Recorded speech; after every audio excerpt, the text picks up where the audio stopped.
The morning sun rose over the rice fields of New Pyongyang, painting the sky in shades of orange and pink.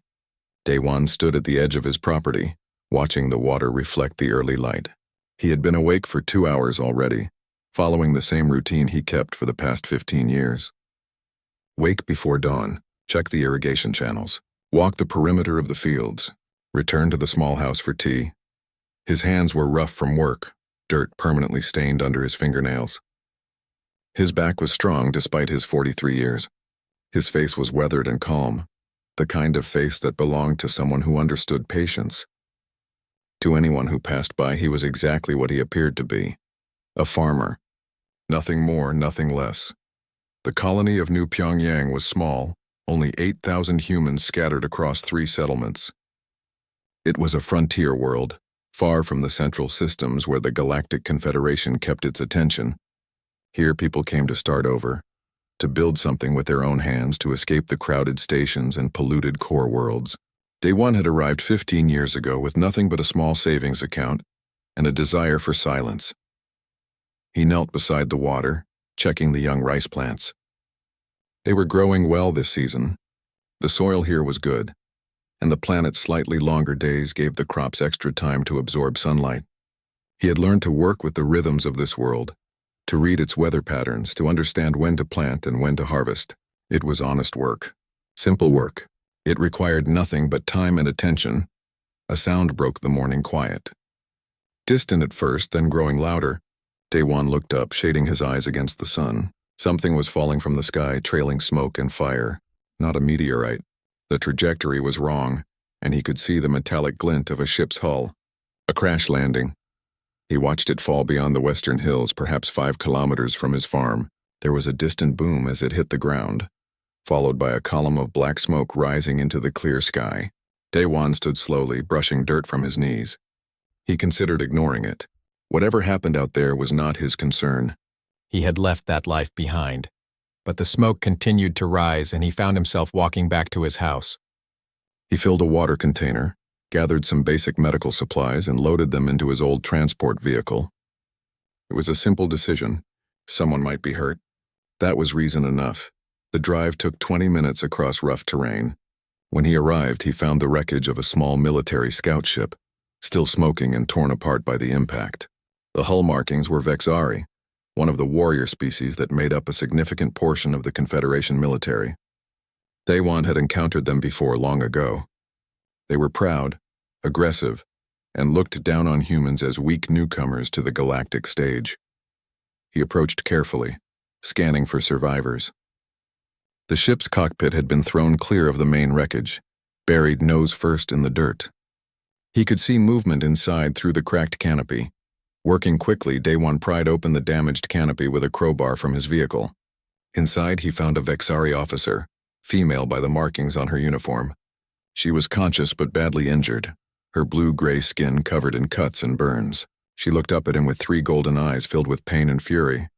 "Don't touch me, human," she hissed in accented standard. Her hand moved weakly toward her sidearm. Daewon ignored the threat. He could see she had a compound fracture in her left arm and probable internal injuries. "You need medical attention," he said calmly. "I can help or I can leave. Your choice." She stared at him for a long moment, pride warring with survival instinct. Finally, she slumped back. "Help," she whispered. He extracted her carefully from the wreckage, noting how she bit back screams of pain. Vexari were tough, he had to give them that. He loaded her into his transport and drove back to his farm, her blood staining his vehicle's seats. At his house, he laid her on his workbench in the shed. It was not ideal, but it was clean and had good light. He set her arm with practiced efficiency, applied burn treatments, and gave her water mixed with basic pain medication. She watched him work with suspicious eyes. "You have done this before," she said. It was not a question. "I have," Daewon replied, not elaborating. "You are a medic?" "I know some things." She studied him more carefully now. "What is your name, farmer?" "Daewon. I am Jiwoo, tactical officer of the Vexari 3rd Fleet." She said it like a challenge, like her rank and position should mean something to him. Daewon simply nodded and continued cleaning her wounds. "What happened to your ship?" "Pirates," she spat the word like a curse. "Cowards who prey on single scouts. They damaged my engine and I had to make an emergency landing." She paused, then asked suspiciously, "Why did you help me? Humans and Vexari are not allies." "You needed help," Day One said simply. "That is enough reason." Jiwoo did not understand this answer. "In her culture, you helped your clan, your fleet, your people. You did not help strangers, especially not strangers from species you barely respected." This human's kindness made no tactical sense. Over the next 2 days, Day One cared for her while she recovered. He moved her to the spare room in his house, brought her food, changed her bandages. He asked nothing about her mission, her fleet, or why pirates were hunting her. He simply treated her as a guest who needed help. Jiwoo watched him during those days. She watched him wake before dawn and work his fields. She watched him cook simple meals with vegetables from his garden. She watched him sit in the evening, drinking tea and staring at the sunset. He spoke little, moved with quiet confidence, and seemed completely content with his simple existence. It disgusted her in a way. Here was a human male in his prime, wasting his strength on dirt and plants. No weapons, no warriors to command, no glory to pursue, just endless patient labor. To her warrior culture, it seemed like a slow death. "How can you live like this?" she asked him on the second evening, unable to contain her contempt. "Working the same fields every day, talking to no one, achieving nothing?" Daewon looked up from his tea, his expression unchanged. "I achieve plenty. The fields produce rice. The rice feeds people. That has value. But what of honor? What of testing yourself against worthy opponents? I have tested myself enough for one lifetime," he said quietly. There was something in his voice, some deep well of experience that made Jiwoo pause. She wanted to ask more, but he stood and walked outside to check his irrigation channels. She watched him through the window, this strange, peaceful human who seemed to have no ambition beyond growing rice. She had sent a distress signal before her crash. Her fleet would send a rescue ship, but it would take at least a week to arrive. Until then, she was stuck here on this quiet farm with this quiet farmer. Jiwoo had no idea that in 3 days everything would change. She had no idea that the pirates who shot her down were tracking her signal. She had no idea that the man who was calmly adjusting water levels in his rice paddies had once been something very different from a farmer. She thought she understood him. She thought she understood humans. She was very, very wrong. The third morning began like the others. Day One rose before dawn, made tea, and walked to his fields. Jiwoo watched from the window, her arm still in the splint he had made. The pain was less now, manageable. She was Vexari, and her people healed quickly when properly treated. She had spent the night thinking about her situation. The military codes she carried were valuable, important enough that the pirates would not simply give up. They would track her emergency beacon's last known location. They would search, and when they found this farm, they would kill anyone who stood in their way. The thought troubled her. Not for herself. She was a warrior, and warriors accepted death as part of duty. But this human, Day One, he had helped her without asking for anything in return. His death would be her fault. The honorable thing would be to leave, to draw the danger away from him. She was considering this when she saw the dust cloud on the horizon. Multiple vehicles moving fast toward the farm. Her warrior instincts kicked in immediately. She stood, ignoring the pain in her ribs, and moved to the door. "Day One," she called out. "We have visitors, hostile." He was at the irrigation channel up to his knees in water. He looked toward the approaching vehicles, then back at his work. For a moment, Jiwoo thought he might actually continue checking his rice plants. Then he stood, climbed out of the water, and walked calmly back toward the house. "How many?" he asked. "I count 4 vehicles, probably 20 to 30 fighters if they are serious about this." Daewon nodded and walked past her into the house. She expected him to grab a weapon, to start barricading the doors to show some sign of fear or urgency. Instead, he sat down at his small table and poured himself more tea. "What are you doing?" Jiwoo demanded. "They will be here in minutes." "Yes?" Daewon said calmly, sipping his tea. "Would you like some?" "You should stay hydrated." She stared at him in disbelief. Was this human insane? Or was he simply too peaceful, too removed from reality, to understand the danger? She had heard that some humans chose complete nonviolence as a life philosophy. Perhaps Daewon was one of these, and he would simply allow himself to be killed rather than fight. The vehicles arrived, kicking up dust as they surrounded the small farmhouse. Jiwoo counted 32 fighters, a mixed crew of different species. Pirates attracted all kinds, the desperate, the violent, the ones who could not survive in civilized space. They carried an assortment of weapons from old projectile rifles to modern plasma guns. The leader stepped forward from the largest vehicle. He was a Kraven, a species of reptilian humanoids known for their aggression and physical strength. He stood nearly 7 feet tall, covered in dark green scales with a mouth full of sharp teeth. Jiwoo recognized him from intelligence reports. Cross, a pirate captain with 17 confirmed kills and warrants in 9 systems. Day One stood from his table and walked to his door, opening it calmly. He stood in the doorway, his clothes still wet from the rice paddies, his hands covered in dirt. Behind him, Jiwoo moved into the shadows, her good hand on her sidearm. "Good morning," Daewon said politely. "Can I help you?" Cross laughed, a deep rumbling sound. "A human farmer. How perfect." He took several steps forward, his crew spreading out behind him. "We are looking for a Vexari officer. Her ship crashed near here." "Have you seen her?" "I have," Daewon said. The simple honesty seemed to surprise Cross. "You admit it? Just like that?" "You asked a question. I answered it." Cross grinned, showing all his teeth. "Then you will hand her over. Now, along with any military codes or equipment she carries." "No," Daewon said simply. The word hung in the air. Jiwoo tensed, ready for the violence that would surely follow. But something strange happened. Cross, who had been moving forward confidently, stopped. He looked at Daewon more carefully and his grin faded slightly. "No," Cross repeated. "Human, do you understand the situation? I have 30 fighters. You have dirt under your fingernails. You cannot possibly think to refuse me." "I understand the situation," Daewon said. His voice remained calm, but something had changed in his posture. He stood differently now, weight balanced, completely still. "My answer remains no." One of the pirates, a young Quellan with too much confidence, raised his rifle. "Let me just shoot this fool and be done with it." Cross held up a hand, stopping him. The pirate captain was staring at Daewon with new eyes. "You are not afraid," he said slowly. "Why are you not afraid?" Daewon did not answer. He simply stood there, wet and covered in dirt, looking at Cross with eyes that held no fear, no anger, no emotion at all. Just perfect, complete calm. Jiwoo had seen that look before, on the faces of the most dangerous warriors in the Vexari military. The ones who had survived so many battles that death no longer frightened them. But this was a human farmer. It made no sense. Cross took an unconscious step backward. His crew noticed and shifted nervously. Their leader was the strongest among them, the most feared. If he showed hesitation, something was very wrong. "Last chance, human," Cross growled, trying to regain his authority.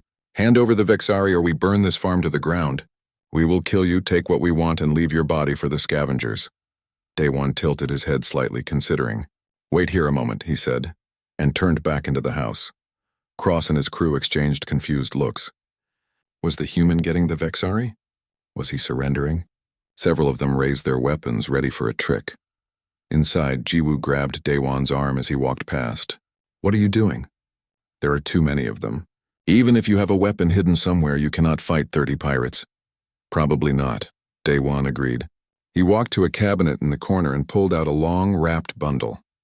"But I do not need to fight 30. I only need to fight Cross, the rest will run. That is insane." "You are a farmer?" Daewon unwrapped the bundle, revealing a sword. Not a modern vibro blade or energy weapon, but an ancient steel blade, slightly curved with a simple wrapped handle. It was worn with age and use, the metal showing signs of being sharpened many times. Jiwoo stared at it. "You plan to fight pirates with a sword? A metal sword?" "Yes." Daewon tested the blade's edge with his thumb, nodded in satisfaction, and walked back to the door. Outside, the pirates had grown impatient. Several had moved closer to the house, weapons raised. When Daewon emerged carrying a sword, they stopped and stared. Then they began to laugh. "Is this a joke?" One of them shouted. "The human brought a knife to a gunfight." "It is a sword," Daewon corrected mildly. "There is a difference." Cross was not laughing. He stared at the blade, then at Daewon's face, then back at the blade. Something about the way the human held it, the way he stood, triggered deep instincts in the pirate captain. Prey animals do not challenge predators. Weak things do not stand calmly before overwhelming force. "Unless they are not actually weak, who are you?" Cross demanded. "Really?" "A farmer," Daewon said. He took 3 steps forward, moving off his porch and onto the open ground between the house and the vehicles. "But I used to be something else. I had hoped those days were behind me.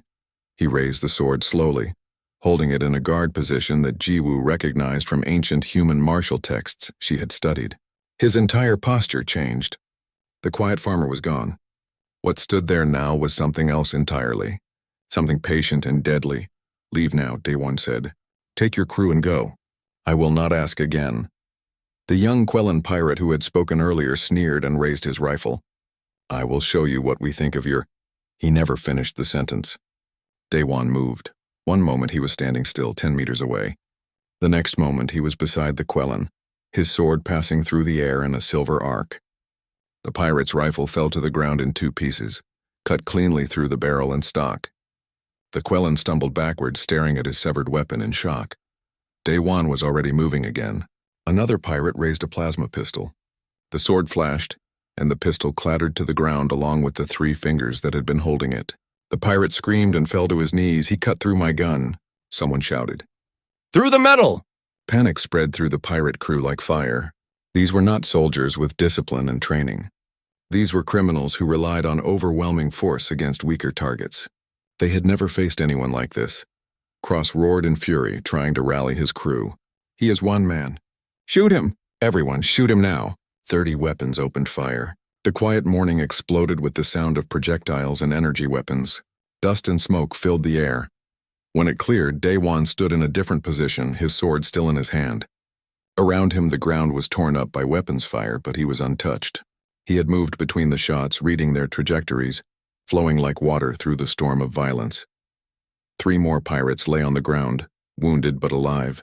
Daewon had cut them down while dodging the gunfire, his blade finding weapons, hands, legs. Disabling strikes, not killing blows. "Not yet, impossible," Jiwoo whispered from the doorway.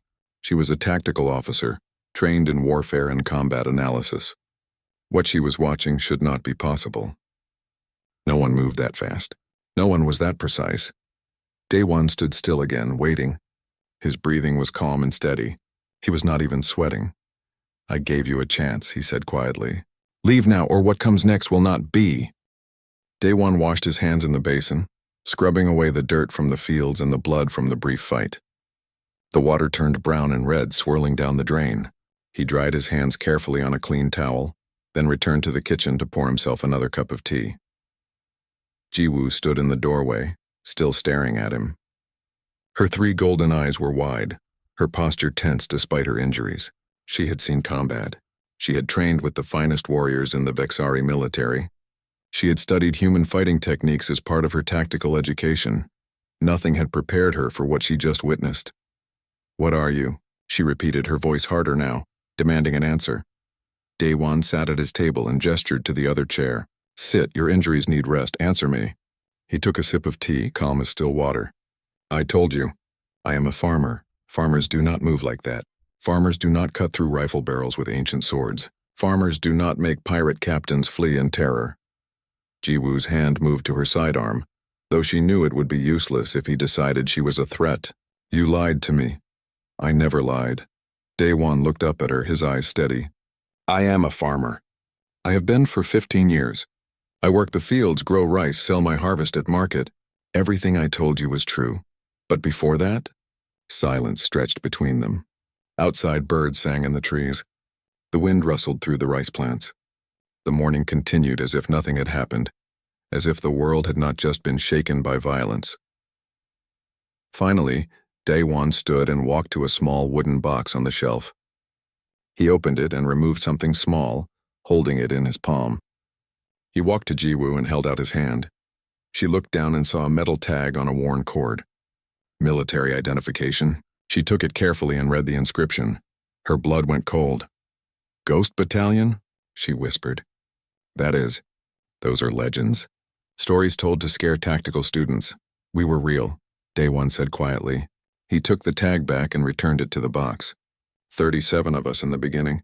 We handled problems that regular military could not solve. Infiltration, elimination of high-value targets, impossible missions in impossible places. Jiwoo sat down heavily in the chair, her mind racing. The Ghost Battalion was spoken of in whispers in military academies across the Confederation. Some said they were human special forces. Some said they were enhanced soldiers with illegal modifications. Some said they were just propaganda. Stories made up to make humanity seem more dangerous than they were. All the stories agreed on one thing. If the Ghost Battalion came for you, you were already dead. How many missions? She asked. 63 confirmed. Day 1 returned to his tea. Probably more that were never recorded officially. We worked for the Colonial Defense Forces, but sometimes for the Confederation itself, when they needed something handled quietly. And you just stopped, became a farmer? Yes, why? Day 1 was quiet for a long moment. When he spoke, his voice carried weight, the burden of old memories. We were too successful. Every mission completed, every target eliminated, every impossible situation resolved in humanity's favor.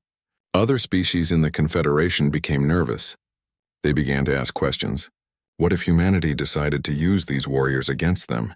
What if this was just the beginning? What if there were more battalions waiting, hidden?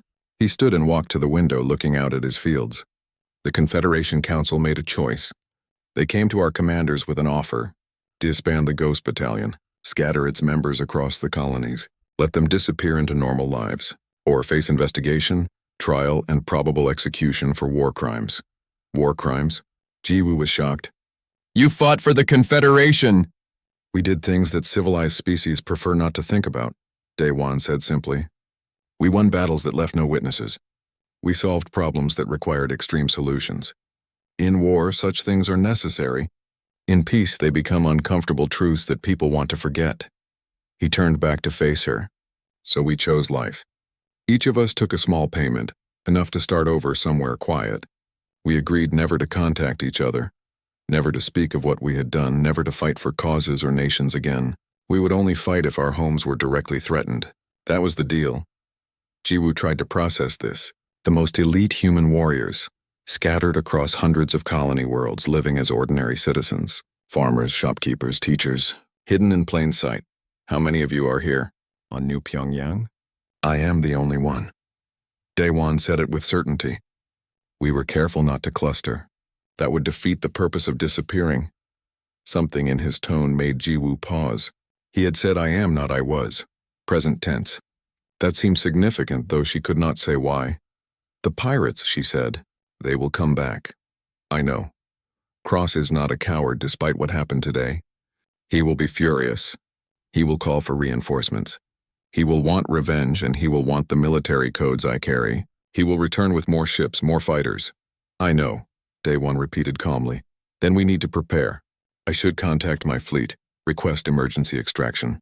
Or we should flee, find somewhere to hide until my rescue ship arrives. Jiwoo stood, wincing at the pain in her ribs.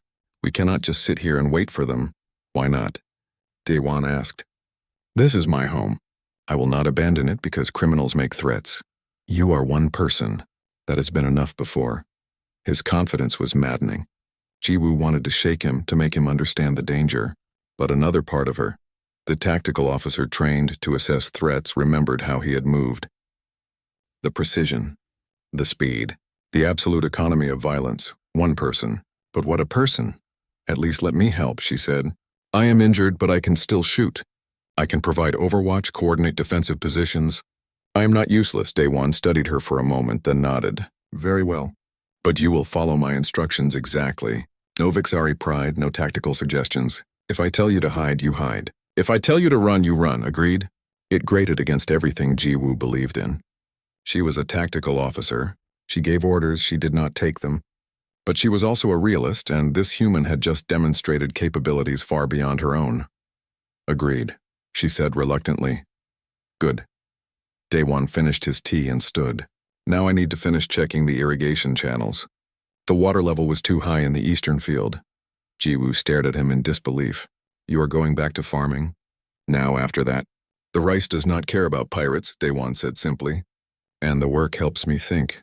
He walked outside, leaving Jiwoo alone in the house.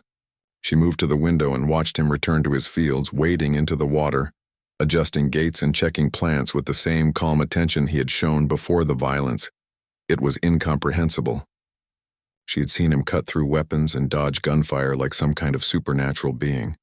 And now he was worried about water levels in his rice paddies. The contradiction made her head hurt. She spent the afternoon studying the farm's layout, planning defensive positions despite Daewon's warning not to offer suggestions. It was what she had been trained to do. The house was small but well built with good sight lines. The fields offered limited cover but excellent visibility. The storage shed could serve as a fallback position. When evening came, Daewon cooked dinner. Simple food, rice and vegetables from his garden but prepared with care. They ate in silence, both aware that the calm would not last. After dinner, Ji-woo could not contain her curiosity any longer. "The sword," she said. "Why use such an ancient weapon? You could have modern arms, plasma weapons, anything you wanted." Daewon cleaned their dishes before answering. "The sword does not run out of ammunition.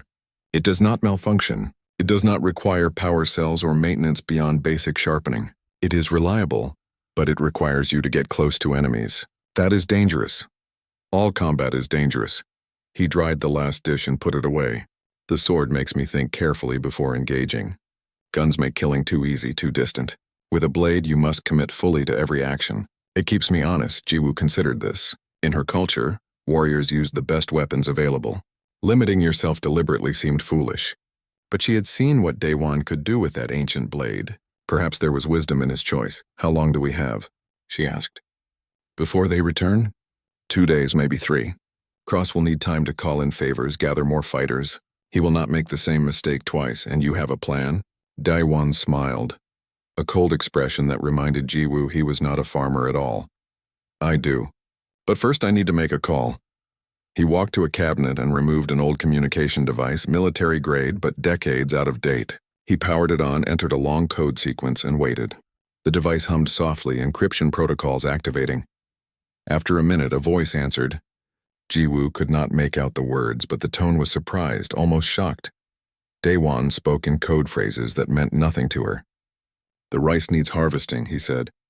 "The old fields. Bring the family." The voice on the other end responded with more questions. "Yes," Daewon said. "After all this time, I know. But the harvest cannot wait." More conversation, more code phrases. Finally, Daewon nodded and ended the call. He powered down the device and returned it to the cabinet. SC. Cross sat in his command chair aboard his ship, the Crimson Talon, and tried to control his rage. His crew moved quietly around him, avoiding eye contact. They had seen their captain angry before, but this was different. This was fury mixed with something they rarely saw from Cross. Fear. "How many ships did you say?" he asked his communications officer. 3 warships and 2 troop carriers, Captain. The Crimson Suns answered your call. They will arrive in 36 hours. Good. Cross gripped the arms of his chair hard enough to leave claw marks in the metal. That human will learn what happens when someone humiliates me. I will burn his farm to ashes.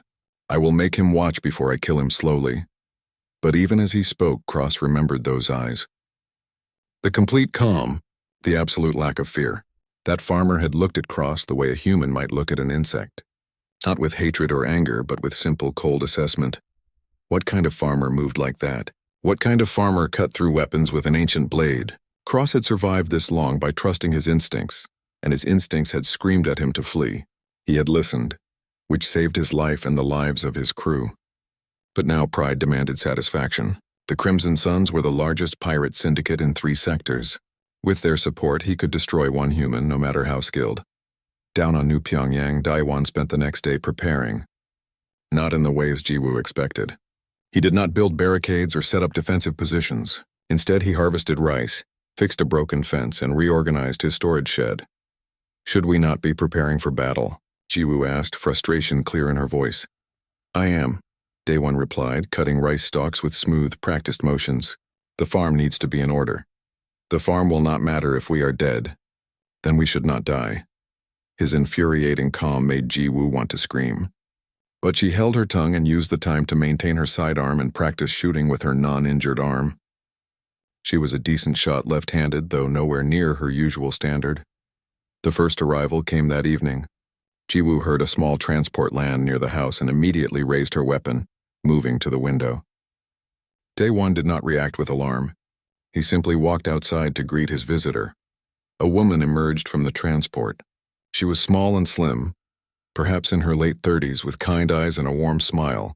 She wore simple civilian clothes and carried a small bag. She looked like someone's mother, perhaps a teacher or a nurse. Bora, Daewon said, and there was real warmth in his voice. It has been a long time. 15 years, the woman agreed. She embraced Daewon briefly, then stepped back and looked at the farm. You have built something good here. I tried. How was the journey? Long but uneventful. The others are spread across the planet, but everyone is coming. We should all be here by tomorrow evening. Jiwoo watched from the window as the two humans talked quietly, catching up on 15 years apart.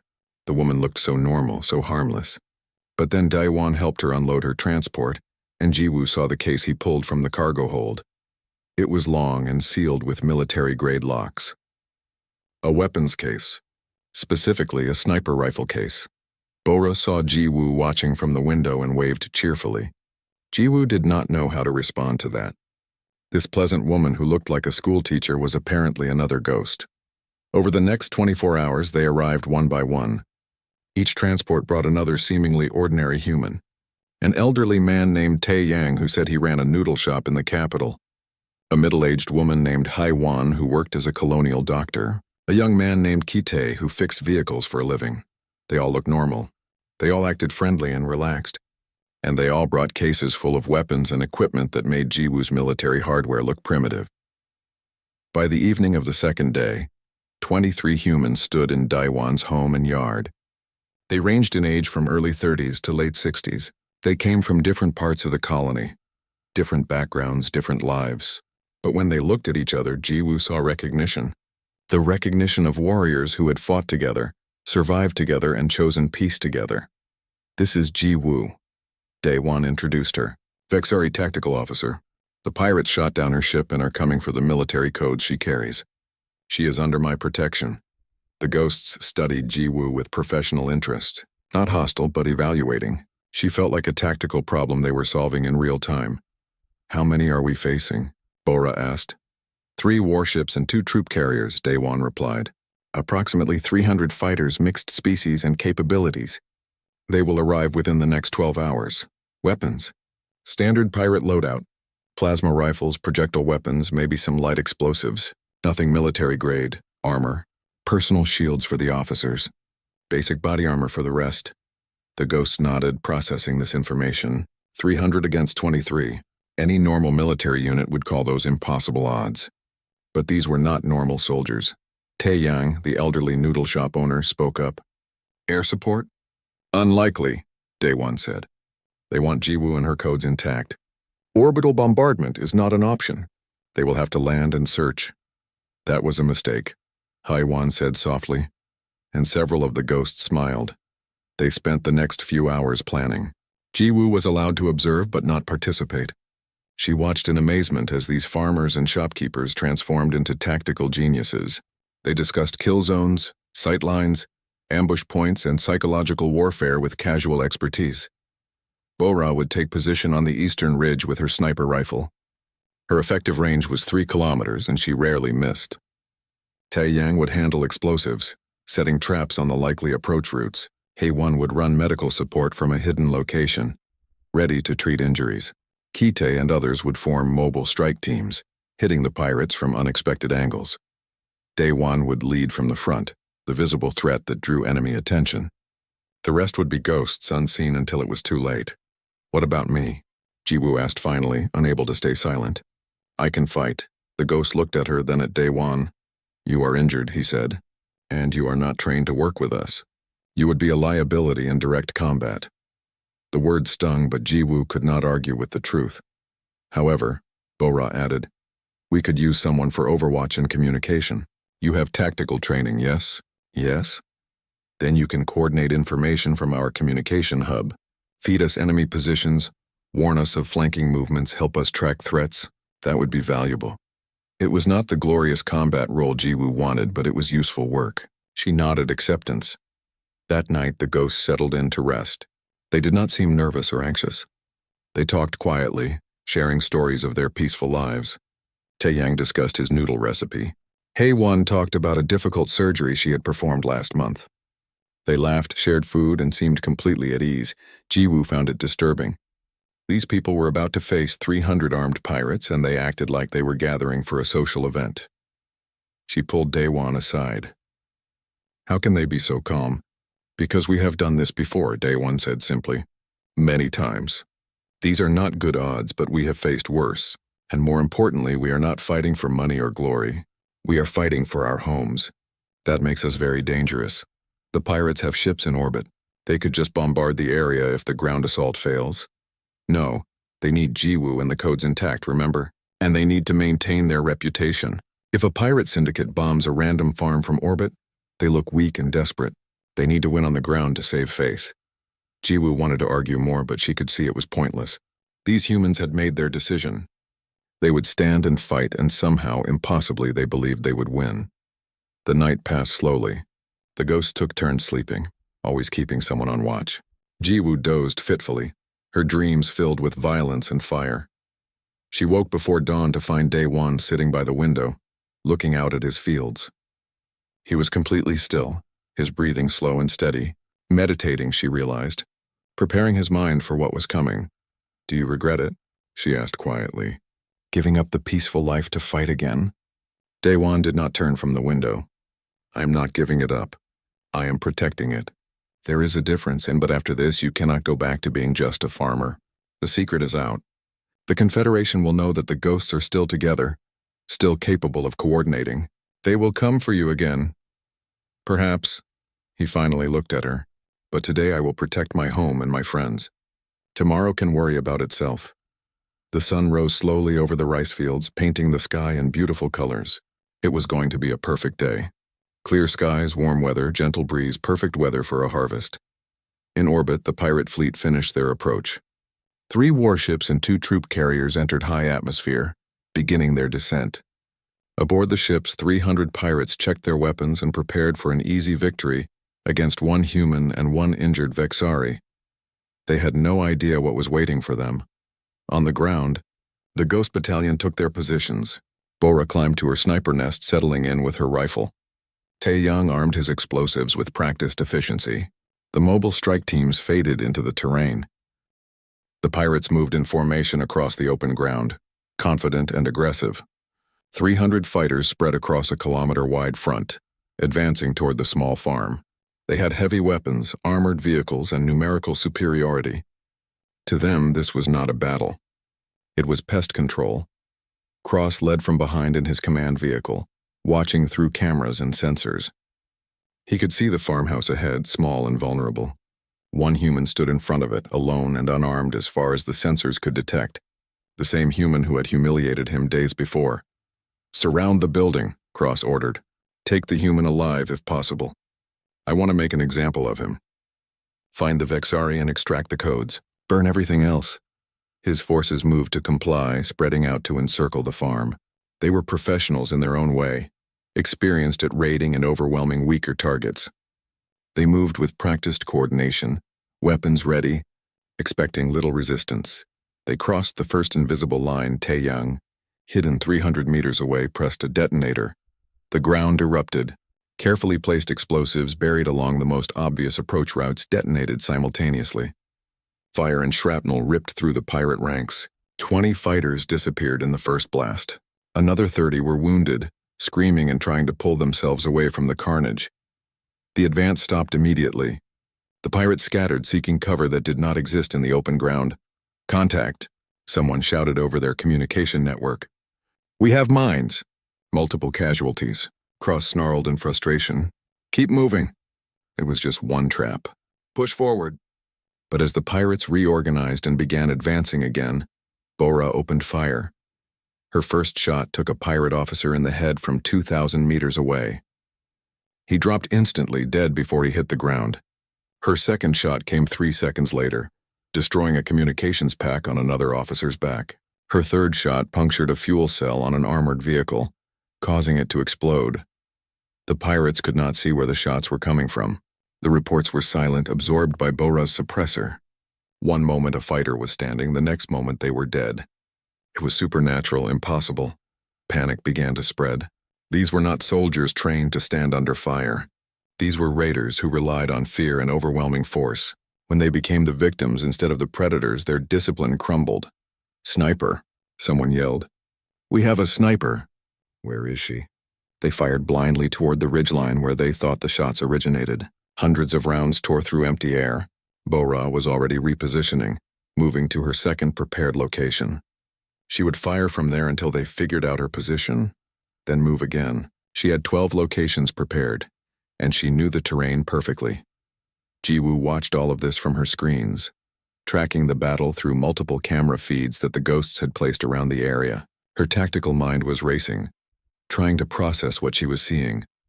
The pirates were being massacred, and they had not even reached the farm yet. 50 casualties in the first 5 minutes, and they still had not identified most of their attackers. This was not combat.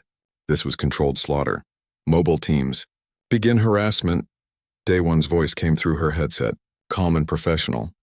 The ghost strike teams emerged from concealment like shadows given form, 6 teams of 2 or 3 fighters each, hitting the pirate flanks from unexpected angles. They fired in quick bursts, killing or wounding several targets, then disappeared back into cover before the pirates could respond. Kite and his partner appeared behind a group of pirates, killed 4 of them in seconds and vanished into a drainage ditch. Another team emerged from beneath ground, having hidden in prepared spider holes and destroyed a vehicle with shaped charges. A third team used the rice paddies for concealment, appearing just long enough to fire and then submerging back into the water and mud. The pirates spun in circles, trying to find enemies that appeared and disappeared like ghosts. They fired at shadows, wasted ammunition on empty positions, and died without ever seeing their killers. This is not possible, Cross roared at his tactical display. They are farmers. How are farmers doing this? His second in command, a scarred veteran named Vrax, studied the tactical situation with growing dread. Sir, this is not random resistance. This is coordinated military action. These people have training, proper equipment, and perfect knowledge of the terrain. We are walking into a kill zone. We outnumber them 10 to 1. Numbers do not matter if we cannot find them to shoot them. More explosions rocked the pirate lines as Tae-Yang triggered secondary traps. He had layered his defenses, predicting exactly where the pirates would seek cover after the first wave of explosions. They were dying on ground they thought was safe. Bora continued her precise work, firing once every 15 seconds. Each shot carefully chosen for maximum psychological impact. She killed officers, destroyed communication equipment, and eliminated anyone who tried to organize a proper response. The pirates were becoming a mob, acting on fear rather than training. After 20 minutes of this nightmare, the pirates had lost nearly 100 fighters and had not landed a single confirmed hit on their attackers. They had barely advanced 300 meters. Withdraw, Vrax shouted at Cross. Sir, we need to pull back and reassess. This is a massacre. Cross wanted to argue, wanted to push forward, but his survival instincts overrode his pride. All units fall back. Return to the landing zone. The pirates began a disorganized retreat, running toward their ships. It was the worst thing they could have done. Retreating soldiers always take more casualties than advancing ones, and the ghosts were experts at exploiting panic.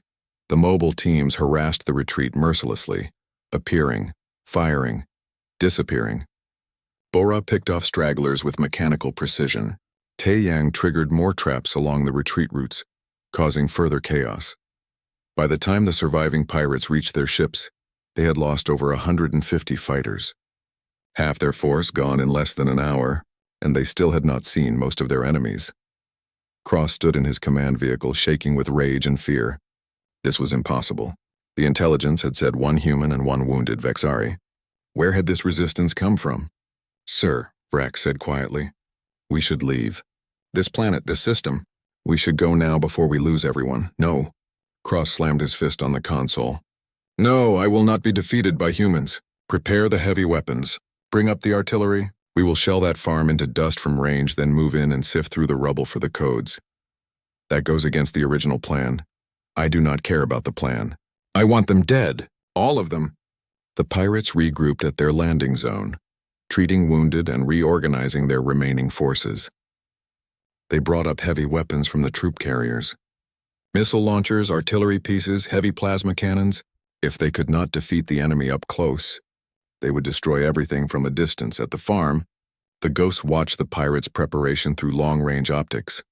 They are bringing up artillery, one of the team leaders reported. Looks like they plan to bombard our position. Expected, Day One replied calmly. He had not moved from his position in front of the farmhouse. Let them set up.